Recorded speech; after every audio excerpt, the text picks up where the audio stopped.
Hello everyone, welcome to my channel Shilpa's daily life. তো সকালবেলা উঠে দেখো এখানে আমি প্রথমেই বানিয়ে নিয়েছি চাউমিন বাড়ির কাজকর্ম সেরে নিয়ে, কারণ কি আজকে আমি যাব আমার বাবার বাড়িতে। তো সকাল সকাল ভাই আসছে আমাকে নিতে, তো সেই জন্য ভাইয়ের জন্য এখানে বানিয়ে দিয়েছি। তো ভাই খাচ্ছে আর আমি রেডি হচ্ছি বাবার বাড়িতে যাব বলে। তো যাওয়ার একটা কারণ আছে হঠাৎ করে যাওয়ার। এই যে দেখো এখানে আমি রেডি হয়ে গেছি একেবারে, আর দেখছি কারেন্টটাও নেই, সকাল থেকে একদম ঘেমে একাকার হয়ে গেছি।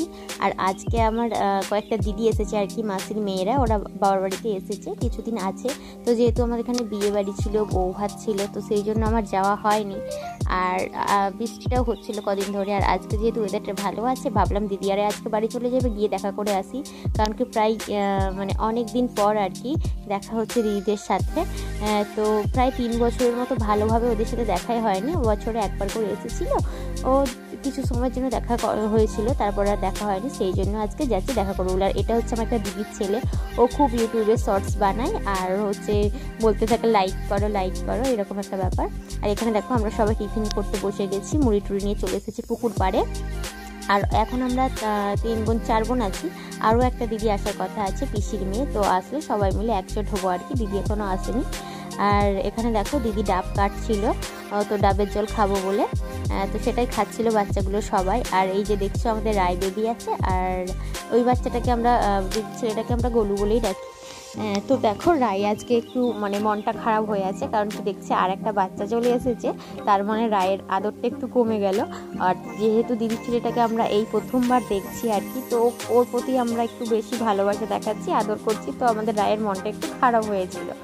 তো ও ভাবছে কি আমাকে আর হয়তো কেউ ভালোবাসছে না এরকম একটা ব্যাপার। তো সেটা তো নয়, সে একদিনের জন্য এসেছে, আর রায় তো আমাদের কাছে সবসময় থাকে।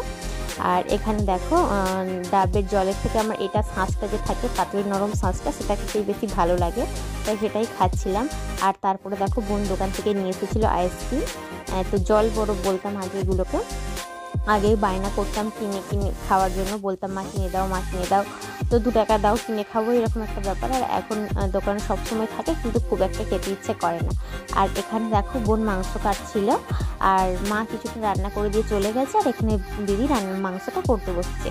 তো উনুনে ধোয়া হচ্ছিল, তারপরে মা বললো কি তোকে উনুনে করতে হবে না, গ্যাসে কর। তো সেই জন্য আবার হচ্ছে দিদি গ্যাসেই রান্না করছে, দিদি বলেছিল কি উনুনেই করবো মাংসটা, তারপরে আবার গ্যাসে রান্না করতে বসে গেছে। তো সমস্ত কিছু রান্না হয়ে গেছে, শুধু এই মাংসটা রান্না করলেই হয়ে যাবে।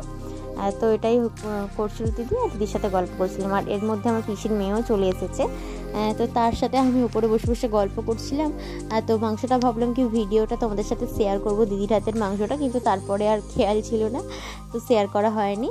পরে যখন আমার মনে পড়েছে তখন দিদির সমস্ত রান্নাটাই হয়ে গেছে।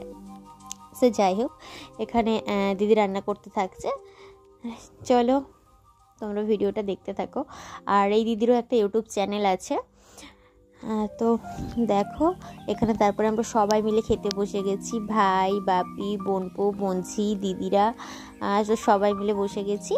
আর এই হচ্ছে আমার একটা বোনঝি, এই যে দিদিটাকে দেখছো, এই দিদিটার মেয়েটা, আর একটা দিদির ছেলে হচ্ছে গোলু। আর এখানে মা খাবার দিয়ে দিচ্ছে আমাদেরকে, আর আমি আর আমার পিসির মেয়ে আর কি, আমার যে আর একটা দিদি, তো আমরা দুজনে পাশাপাশি বসেছি।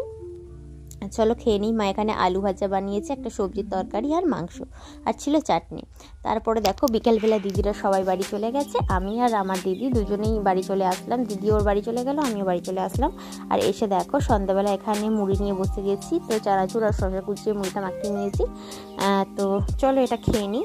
আর রাতে ছিল বড়দিদের সত্যনারায়ণ পুজোর বিসর্জন, তো ঠাকুর বিজয় হয়ে গেল। আর আজকের মতো ভিডিওটা আমি এখানেই শেষ করছি। ভিডিওটি তোমাদের কেমন লাগলো অবশ্যই কমেন্ট করে জানিও।